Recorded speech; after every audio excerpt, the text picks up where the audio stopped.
Let's talk Pakistani dramas. I've been promising a top 5 for a while now, so today I'm going to deliver, but a top 6. But first, Cher came to an end this past week, and wrapping up the show was a rush job. And these 3 seconds were the highlight of the last 2 episodes. The rest was weak and uninspiring. Did I enjoy the show though? Yes. Yes, I did. Okay, now let's get to my top 6, which I'm going to discuss briefly. Samval Yarpia is a show that I had almost zero expectations from despite the cast, because I've learned that big names do not guarantee a good show. But wow, I'm floored. I won't even call this a guilty pleasure because I don't feel guilty about it. Ahmed Ali Akbar is an excellent actor, but with how experimental he is, romance often takes the back seat.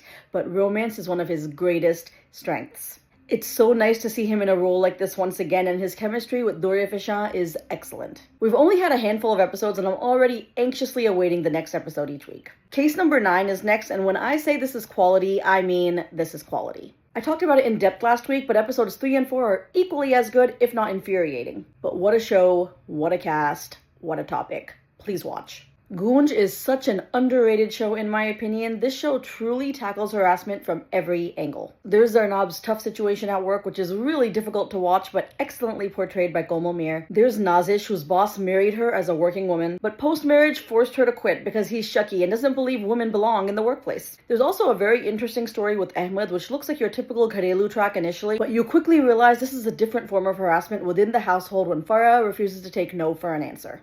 I love this one. Please watch. The math is no longer mathing with Biryani as we discover the ages of these characters, and it has thrown the entire storyline into question. That being said, up until now, Biryani has been an excellently written show with an absolutely beautiful love story and great chemistry between its leads. Where does it go from here? I don't know. Let's see. Jinki Shadi Unki Shadi is more comedy, less horror, and is truly a joy to watch. I was initially very critical, especially after episode 2, because I found the whole Jin angle very overdone. Now that I've wrapped my mind around what to expect, I'm truly enjoying every minute of this. Wahaj Ali, Arsalan Nasir, and Sidra Niazi's performances are so good.